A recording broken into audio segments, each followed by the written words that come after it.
ನಮಸ್ತೆ, welcome to my channel ಪವಿಥ್ರಾಸ್ಪೆಟಿವ್ಲಾಗ್. ನಾನು ಪವಿತ್ರ. ಇವತ್ತಿನ ವಿಡಿಯೋದಲ್ಲಿ ಪ್ರೆಗ್ನೆನ್ಸಿಯಲ್ಲಿ ಫಸ್ಟ್ ಟ್ರೈಮಿಸ್ಟರ್ ಅಂತಂದರೆ ನಮಗೆ ಈಗ ಆಲ್ರೆಡಿ ಒಂದು ಅಥವಾ 2 ಅಬೋರ್ಷನ್ಸ್ ಆಗಿದೆ, ಮಿಸ್ಕ್ಯಾರೇಜ್ ಆಗ್ತಾ ಇದೆ. ಸೊ ನನಗೆ ಇವಾಗ ಕನ್ಫರ್ಮ್ ಆಗಿದೆ.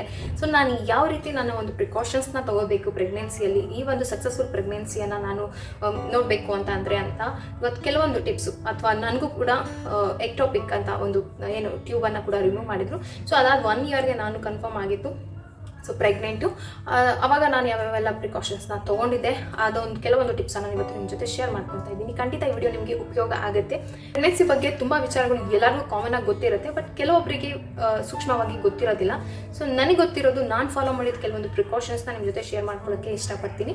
ಬನ್ನಿ ವಿಡಿಯೋ ಶುರು ಮಾಡೋಣ. ಸೊ ಈಗ ಆಲ್ರೆಡಿ ನಮಗೆ ಅಬೋರ್ಷನ್ ಆಗ್ತಾ ಇದೆ ಅನ್ನೋವಂತಹ ಸಿಚುವೇಶನ್ ನಮಗೆ ಇದೆ, ನಾನು ಕನ್ಫರ್ಮ್ ಆಗಿದ್ದೀನಿ ಅಂದಾಗ ನಿಮ್ಮ ಒಂದು ಸಕ್ಸಸ್ಫುಲ್ ಪ್ರೆಗ್ನೆನ್ಸಿಗೆ ಪ್ರಿಕಾಷನ್ಸ್ ಬೇಕೇ ಬೇಕಲ್ವಾ. ಸೊ ಫಸ್ಟ್ ನಾನು ಹೇಳೋದು ಅಂತ ಅಂದರೆ, ನೀವು ಪೀರಿಯಡ್ಸ್ ಡೇಟನ್ನು ಟಿಕ್ ಮಾಡ್ಕೊಳ್ಳಿ. ನಿಮಗೆ ಯಾವ ಮಂತಲ್ಲಿ ಯಾವ ಡೇ ಪೀರಿಯಡ್ ಆಗ್ತಾ ಇದೆ ಅಂತ. ಯಾಕೆ ಅಂದರೆ ಪ್ರಿಕಾಷನ್ಸ್ ತೊಗೊಳಕ್ಕೂ ಮುಂಚೆಗೆ ಯಾವಾಗ ನಮಗೆ ಪ್ರೆಗ್ನೆನ್ಸಿ ಕನ್ಫರ್ಮ್ ಆಗಿದೆ ಅನ್ನೋದು ಮೇನ್ ಇಂಪಾರ್ಟೆಂಟ್ ಆಗುತ್ತೆ.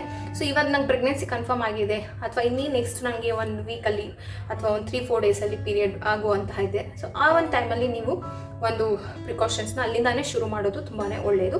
ಹಾಗಾಗಿ ಫಸ್ಟ್ ಟಿಪ್ ಬಂದುಬಿಟ್ಟು, ನಿಮ್ಮ ಪೀರಿಯಡ್ ಡೇಟನ್ನು ಟಿಕ್ ಮಾಡ್ತಾ ಬನ್ನಿ. ನೆಕ್ಸ್ಟ್ ಬಂದುಬಿಟ್ಟು ಸ್ವಲ್ಪ ಅಂದರೆ ಜನರಲ್ ಆಗಿ ಯಾವ ಪ್ರೆಗ್ನೆನ್ಸಿ ಸಿಂಪ್ಟಮ್ಸ್ ಇರುತ್ತೆ ಅದ್ರ ಬಗ್ಗೆ ಕೂಡ ನೀವು ತಿಳ್ಕೊಂಡಿರಿ. ನನ್ನ ಚಾನಲಲ್ಲಿ ಕೂಡ ವಿಡಿಯೋ ಮಾಡಿದ್ದೀನಿ.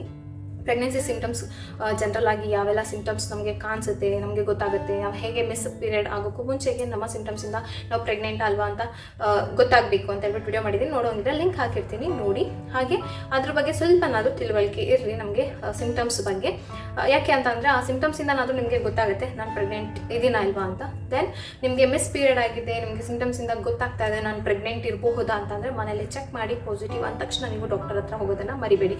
ಕೆಲವೊಬ್ಬರಿಗೆ ತುಂಬ ಕಮಿಟ್ಮೆಂಟ್ ಇರುತ್ತೆ, ನಾ ಅಲ್ಲಿ ಹೋಗಬೇಕು, ನಾ ಇಲ್ಲಿ ಹೋಗಬೇಕು, ನನಗೆ ಕೆಲಸ ಇದೆ, ಅಥವಾ ಏನೋ ಒಂದು ರೀಸನ್ಸಿಂದ ಅವರು ಪೋಸ್ಟ್ಪೋನ್ ಮಾಡ್ತಾ ಇರ್ತಾರೆ. ಕನ್ಫರ್ಮ್ ಆಗಿರೋದು ಗೊತ್ತಾದ್ರೂ ಕೂಡ ಡಿಲೇ ಮಾಡ್ತಾರೆ. ಸೊ ಆ ಒಂದು ತಪ್ಪನ್ನು ನೀವು ಮಾಡೋಕೆ ಹೋಗ್ಬೇಡಿ. ಕನ್ಫರ್ಮ್ ಆದ ತಕ್ಷಣ ಡಾಕ್ಟರ್ ಹತ್ರ ಹೋಗಿ. ಸೊ ಯಾಕೆ ಅಂತಂದರೆ ಡಾಕ್ಟರ್ ನಿಮಗೆ ಫಾಲಿಕ್ ಆಸಿಡ್ ಟ್ಯಾಬ್ಲೆಟನ್ನು ಕೊಡ್ತಾರೆ. ಸೊ ನೀವೇ ಯಾವುದನ್ನು ತೊಗೊಳಕ್ಕೆ ಹೋಗಬೇಡಿ. ದಯವಿಟ್ಟು ಹೇಳಿದ್ರು ಅಂತ ಹೇಳ್ಬಿಟ್ಟು ಡಾಕ್ಟರ್ ಹತ್ರ ಹೋಗಿ, ಡಾಕ್ಟರ್ ಹೇಳಿದ ಮೇಲೆ ಫಾಲಿಕ್ ಆಸಿಡ್ ತೊಗೊಳ್ಳಿ. ಹಾಗೆ ನಿಮಗೆ ಮಿಸ್ಕ್ಯಾರೇಜ್ ಅಬೋರ್ಷನ್ ಇರೋರಿಗೆ ಪ್ರೆಗ್ನೆನ್ಸಿ ಕನ್ಫರ್ಮ್ ಆಗೋಕ್ಕೂ ಮುಂಚೆಗೆ 3 ಮಂತ್ಸ್ ಫಾಲಿಕ್ ಆಸಿಡನ್ನು ಖಂಡಿತ ಹೇಳಿರ್ತಾರೆ. ಹಾಗಿದ್ರೆ ನೀವು ದಯವಿಟ್ಟು ಪ್ರೆಗ್ನೆನ್ಸಿ ಪ್ಲಾನ್ ಮಾಡೋರಿದ್ರೆ 3 ತಿಂಗಳ ಮುಂಚೆಗೆ ಫಾಲಿಕ್ ಆಸಿಡನ್ನು ತೊಗೊಳ್ಳಿ. ಅದನ್ನು ಕೂಡ ಮಿಸ್ ಮಾಡಬೇಡಿ, ಅದನ್ನು ಮಾತ್ರ ನೆಗ್ಲೆಕ್ಟ್ ಮಾಡಬೇಡಿ. ಹಾಗೆ ಕೆಲವೊಬ್ರು ಟ್ಯಾಬ್ಲೆಟ್ ಕೊಟ್ಟರು 3 ಮಂತ್ಸಲ್ಲಿ ವಾಮಿಟು ಅದು ಇದು ಅಂತ ಹೇಳ್ಬಿಟ್ಟು ಫಾಲಿಕ್ ಆಸಿಡ್ನ ಮಿಸ್ ಮಾಡ್ತಾರೆ. ದಯವಿಟ್ಟು ಫಾಲಿಕ್ ಆಸಿಡ್ ತುಂಬ ಇಂಪಾರ್ಟೆಂಟ್ ಬೇಬಿ ಗ್ರೋತ್ಗೆ. ಹಾಗಾಗಿ ನೀವು ಫಾಲಿಕ್ ಆಸಿಡನ್ನು ಯಾವುದೇ ಕಾರಣಕ್ಕೂ ಸ್ಕಿಪ್ ಮಾಡೋ ಹಾಗೆ ಇಲ್ಲ. ಫಾಲಿಕ್ ಆಸಿಡ್ ಟ್ಯಾಬ್ಲೆಟನ್ನು ತೊಗೊಳ್ಳಿ. ನೆಕ್ಸ್ಟ್ ಬಂದ್ಬಿಟ್ಟು ಡಯಟ್. ಸೊ ಇದಿಷ್ಟು ಬಂದ್ಬಿಟ್ಟು ನಿಮಗೆ ಕನ್ಫರ್ಮ್ ಆಗೋಕ್ಕೂ ಮುಂಚೆಗೆ ಅಥವಾ ಕನ್ಫರ್ಮ್ ಆದ ತಕ್ಷಣ ಈ ಒಂದಿಷ್ಟು ಟಿಪ್ಸನ್ನು ಫಾಲೋ ಮಾಡಿ. ನೆಕ್ಸ್ಟ್ ನಿಮಗೆ ಕನ್ಫರ್ಮ್ ಆಯಿತು ಅಂದ ತಕ್ಷಣ ನೀವು ಒಂದು ಡಯಟಲ್ಲಿ ಒಂದಿಷ್ಟು ಚೇಂಜಸನ್ನು ಮಾಡ್ಕೋಬೇಕಾಗುತ್ತೆ. ಇವಾಗ ಕೆಲವೊಬ್ಬರಿಗೆ ಕಾಫಿ ತುಂಬ ಅಡಿಕ್ಟ್ ಆಗಿಬಿಡ್ತಾರೆ. ಕಾಫಿ ಇರಲೇಬೇಕು ಅನ್ನೋ ಥರ ಅವ್ರಿಗೆ ಕಾಫಿದೊಂದು ಅಡಿಕ್ಷನ್ ಇರುತ್ತೆ. ದಯವಿಟ್ಟು ನೀವು ಕಾಫಿನ ಕಂಪ್ಲೀಟಾಗಿ ಕಟ್ ಡೌನ್ ಮಾಡಿ. ನಾನು ಮಾಡಿ ಫಸ್ಟ್ ಕೆಲಸ ಕೂಡ ಅದೇನೆ. ನಾನು ಪ್ರೆಗ್ನೆಂಟ್ ಅಂತ ಗೊತ್ತಾಗಿರೋ ದಿನದಿಂದ, ಅಂದರೆ ನನಗೆ ಆ ಸಿಂಪ್ಟಮ್ಸ್ ಬರ್ತಿದ್ದಂಗೆ ನಾನು ಅಲ್ಲಿಂದನೇ ಅವಾಯ್ಡ್ ಮಾಡ್ತಾ ಬಂದೆ. ನಾನು ಕಾಫಿ ತೊಗೊತಾ ಇರಲಿಲ್ಲ. ಕಾಫಿಯನ್ನು ಫುಲ್ಲಾಗಿ ಸ್ಟಾಪ್ ಮಾಡಿದೆ.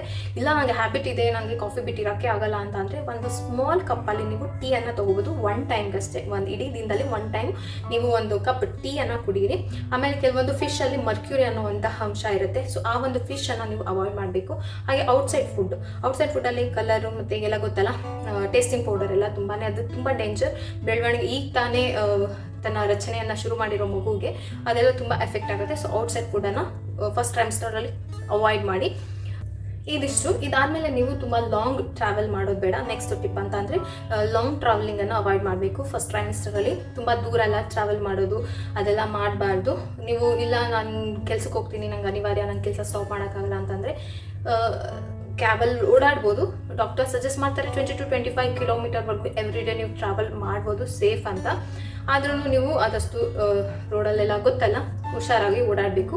ಇಲ್ಲ ನಾನು 2 ವೀಲರಲ್ಲಿ ಓಡಾಡ್ತೀನಿ ಅಂತ ಅಂದರೆ ತೀರಾ ನಿಧಾನಕ್ಕೆ, ಅಂದರೆ ನೀವು ಹಸ್ಬೆಂಡ್ ಇರ್ಬೋದು, ಮನೇಲಿ ಯಾರು ನಿಮ್ಮನ್ನು ಕರ್ಕೊಂಡು ಹೋಗ್ತಾರೆ ಡ್ರಾಪ್ ಪಿಕಪ್ ಮಾಡೋರಿಗೆ ಹೇಳಿ ತುಂಬ ಸ್ಲೋ ಆಗಿ ಹೋಗಿ. ಗೊತ್ತಲ್ಲ, ರೋಡ್ ಇವತ್ತು ಚೆನ್ನಾಗಿದ್ರೆ ನಾಳೆ ಚೆನ್ನಾಗಿರಲ್ಲ, ರೋಡಿನ ಪರಿಸ್ಥಿತಿಗೆ ತಕ್ಕಂಗೆ ಇರುತ್ತೆ. ಸೊ ಹಾಗಾಗಿ ಹಂಪ್ಸು ಅಥವಾ ಏನು ಅದೆಲ್ಲ ನೀವು ನೋಡಿಕೊಂಡು ನಿಧಾನಕ್ಕೆ ಸ್ಕೂಟಿಯಲ್ಲಿ ಓಡಾಡೋದನ್ನ, 2 ವೀಲರ್ ಓಡಾಡೋರಿದ್ರೆ ನಿಧಾನಕ್ಕೆ ಓಡಾಡಿ. ಇದು ನೆಕ್ಸ್ಟ್ ಟಿಪ್ಪು. ಲಾಂಗ್ ಟ್ರಾವೆಲ್ನ ಖಂಡಿತ ಮಾಡೋಕ್ಕೆ ಹೋಗ್ಬೇಡಿ. 3 ಮಂತ್ಸ್ವರೆಗೂ ಲಾಂಗ್ ಟ್ರಾವೆಲ್ ಬೇಡವೇ ಬೇಡ. ಅದು ಅಬೋರ್ಷನ್ಸ್ ಕೇಸಸ್ ನಮಗೆ ಹಿಸ್ಟ್ರಿ ಇದೆ ಅನ್ನೋರು ಬೇಡ ಲಾಂಗ್ ಟ್ರಾವೆಲ್. ಏನೇ ರೀಸನ್ ಇದ್ರೂ ನಮಗಿಂತ ದೊಡ್ಡ ಯಾವುದಿಲ್ಲ, ದಯವಿಟ್ಟು ಅದನ್ನು ಮಾಡೋಕ್ಕೆ ಹೋಗಬೇಡಿ. ನೆಕ್ಸ್ಟ್ ಬಂದ್ಬಿಟ್ಟು ಹೆವಿ ತುಂಬ ಭಾರ ಇರೋ ವಸ್ತುವನ್ನು ಎತ್ತಕ್ಕೆ ಹೋಗ್ಬಾರ್ದು.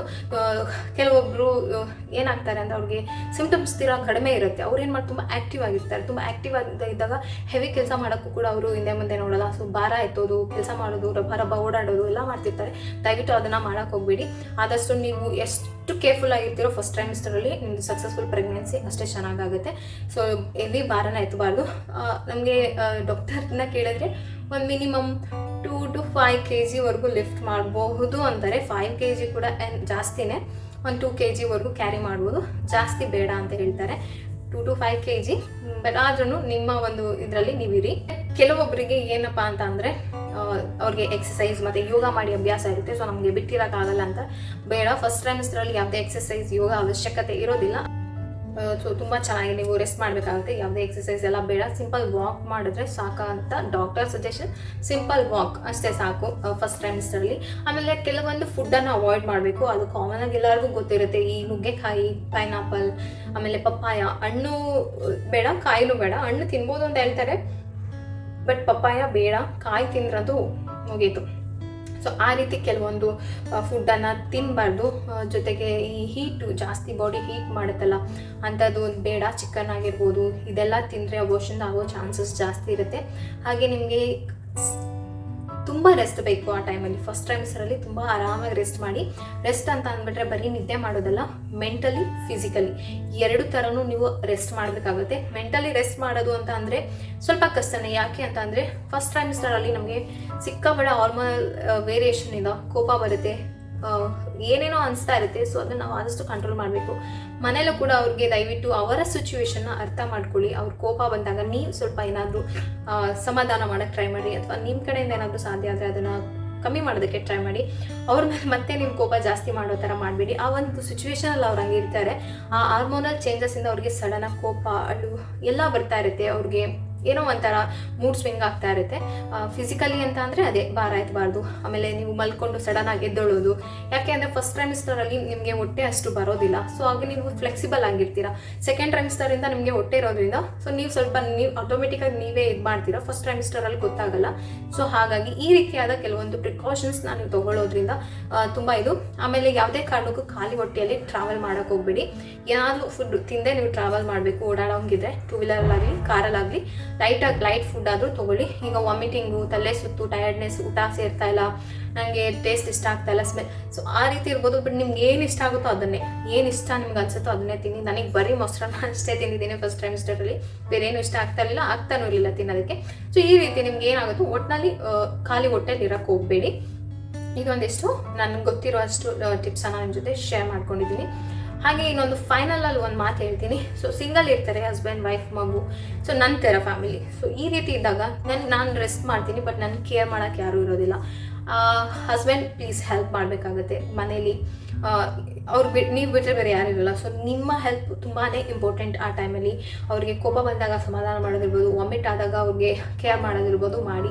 ಹಾಗಿಲ್ಲ ನಾನು ಜಾಯಿಂಟ್ ಫ್ಯಾಮಿಲಿ ಇದ್ದೀನಿ, ನನಗೆ ಅತ್ತೆ ಮಾವ ಹೀಗೆ ಸಂಬಂಧ ಎಲ್ಲ ಜೊತೆಲಿದೆ ಅಂತಂದಾಗ ದಯವಿಟ್ಟು ನೀವು ಅರ್ಥ ಮಾಡ್ಕೊಳ್ಳಿ. ಅವ್ರಿಗೆ ಆಲ್ರೆಡಿ ಅಬೋರ್ಷನ್ಸ್ ಹಾಗೂ ಕೇಸಸ್ ಇರುತ್ತೆ, ಚಾನ್ಸಸ್ ಇರುತ್ತೆ, ನಿಮ್ಮ ಮೇಲೆ ಡಿಪೆಂಡ್ ಇರುತ್ತೆ. ಕೆಲವೊಬ್ರು ಏನಂತಾರೆ, ಅತ್ತೆ ಮುಂದೆ ನಾವು ರೆಸ್ಟ್ ಮಾಡೋದಾ, ಅಥವಾ ದೊಡ್ಡವ್ರ ಮುಂದೆ ನಾವು ಹೆಂಗೆ ಮಲ್ಕೊಳ್ಳೋದು ಅವ್ರು ಕೆಲಸ ಮಾಡ್ಬೇಕಾರೆ ಅಂತ ಹೇಳ್ಬಿಟ್ಟು ಅವರು ಜಬರ್ದಸ್ತಿ ಕೆಲಸ ಮಾಡೋಕೆ ಹೋಗ್ತಾರೆ. ದಯವಿಟ್ಟು ಅಂಥವ್ರಿಗೆ ನೀವು ಅರ್ಥ ಮಾಡಿಸಿ, ನೋಡಿ ಈ ಥರ ಮಾಡಬಾರ್ದು, ನೀನು ರೆಸ್ಟ್ ಮಾಡು. ಸೊ ಒಂದು 3 months, ಇದು ಲೈಫ್ ಲಾಂಗ್ ನಡೆಯುವಂತಹ ಪ್ರೋಸೆಸ್ ಅಲ್ಲ. ಒಂದು ಜಸ್ಟ್ 3 monthsಲ್ಲಿ ಮುಗ್ದೋಗುತ್ತೆ, ಅದು 9 monthsವರೆಗೂ. ಸೊ ಈ ಒಂದು ಟೈಮನ್ನು ಅವ್ರಿಗೆ ಕೊಡಿ. ದಯವಿಟ್ಟು ಅವ್ರಿಗೆ ರೆಸ್ಟ್ ಮಾಡೋಕ್ಕೆ ಬಿಡಿ. ಅವ್ರ ಬಾಡಿಯಲ್ಲಿ ತುಂಬ ಚೇಂಜಸ್ ಆಗ್ತಾ ಇರುತ್ತೆ, ತುಂಬಾ ಕಷ್ಟನ ನೀವು ನೋಡಿರ್ತೀರಾ. ಸೊ ಅದೇನಿಲ್ಲ, ಹೆಣ್ಮಕ್ಳಿಗೂ ಗೊತ್ತಿರೋ ಅಂಥದ್ದೇ. ದಯವಿಟ್ಟು ಆ ಟೈಮಲ್ಲಿ ಅವ್ರಿಗೆ ರೆಸ್ಟ್ ಮಾಡೋಕ್ಕೆ ಬಿಡಿ. ಆಮೇಲೆ ಇಲ್ಲ ನಾನು ಆರಾಮಾಗಿದ್ದೆ, ಸೊ ಇವಳಿಗೆ ಹಿಂಗೆ ಆ ಥರ ಎಲ್ಲ ನೋಡಿ, ಒಬ್ಬೊಬ್ಬರು ಬಾಡಿ ಒಂದೊಂದು ಥರ ಇರುತ್ತೆ. ಒಬ್ರಿಗೆ ಏನು ಸಿಂಟಮ್ಸ್ ಇರಲ್ಲ, ಆರಾಮಾಗಿರ್ತಾರೆ. ಇನ್ನೊಬ್ರು ಆ್ಯಕ್ಟಿವ್ ಆಗಿರೋಕ್ಕೂ ಆಗಲ್ಲ, ಅವ್ರಿಗೆಲ್ಲ ಸಿಂಟಮ್ಸ್ ಇರುತ್ತೆ. ಆ ರೀತಿಯಾಗಿ ಒಂದು ದೇಹದ ಅವ್ರಿಗಿರುತ್ತೆ. ಸೊ ಅರ್ಥ ಮಾಡ್ಕೊಳ್ಳಿ. ಅವ್ರಿಗೆ ಆದಷ್ಟು ನಿಮ್ಮ ಒಂದು ಸಜೆಷನ್ ತುಂಬ ಇಂಪಾರ್ಟೆಂಟ್. ನಿಮ್ಮಿಂದ ಕೂಡ ಮಗು ಉಳಿಯೋ ಚಾನ್ಸಸ್ ಇರುತ್ತೆ. ಸೊ ಇದಿಷ್ಟು ನನಗೆ ಗೊತ್ತಿರುವಂತಹ ಒಂದಿಷ್ಟು ಪ್ರಿಕಾಷನ್ಸ್ ಟಿಪ್ಸ್ ಅಂತ. ಇಷ್ಟ ಆಗಿದೆ ಅಂತ ಅನ್ಕೊತೀನಿ, ಹೆಲ್ಪ್ ಆಗಿದೆ ಅಂತ ಅನ್ಕೊತೀನಿ. ಕೆಲವೊಂದು ಅಂದರೆ ಹಳ್ಳಿ ಸೈಡಲ್ಲಿರೋರಿಗೆ ಅವ್ರು ಆಗಿನ ಕಾಲದಲ್ಲೇ ಯೋಚನೆ ಮಾಡ್ತಾ ಇರ್ತಾರೆ. ಸೊ ಅಂಥವ್ರಿಗೆಲ್ಲ ಈ ಒಂದು ವಿಡಿಯೋ ಹೆಲ್ಪ್ ಆಗ್ಬೋದು, ಹಳ್ಳಿಗೆ ಅಂತ ಅಲ್ಲ. ಸೊ ಈ ರೀತಿ ತಿಳಿದಿಲ್ಲ, ಗೊತ್ತಿಲ್ಲ ಅನ್ನೋರಿಗೆ ನನ್ನ ಒಂದು ಈ ಟಿಪ್ಸ್ ಯೂಸ್ ಆಗಿರಬಹುದು. ಹಾಗೆ ನನಗೆ ಕೇಳ್ತಾ ಇದ್ರು ಎಕ್ಟೋಪಿಕ್ ಆಗಿದೆ, ಸೊ ನನಗೂ ಅದೇ ರೀತಿ ಆಗಿತ್ತು. ಬಟ್ ನಮಗೆ 1 ಇಯರ್ ಆದರೂ ಇನ್ನೂ ಕನ್ಫರ್ಮ್ ಆಗಿಲ್ಲ ಅಂತ. ನಾನು ಯಾವ ಟಿಪ್ಸನ್ನು ಫಾಲೋ ಮಾಡಿದ್ದೆ, ನನಗೆ ಹೇಗೆ ಇಷ್ಟು ಬೇಗ ಕನ್ಫರ್ಮ್ ಆಯಿತು, ಸೊ ಅದ್ರ ಬಗ್ಗೆ ಕಂಪ್ಲೀಟ್ ಡೀಟೇಲ್ ವಿಡಿಯೋನ ನಾನು ನೆಕ್ಸ್ಟ್ ಮಾಡ್ತೀನಿ.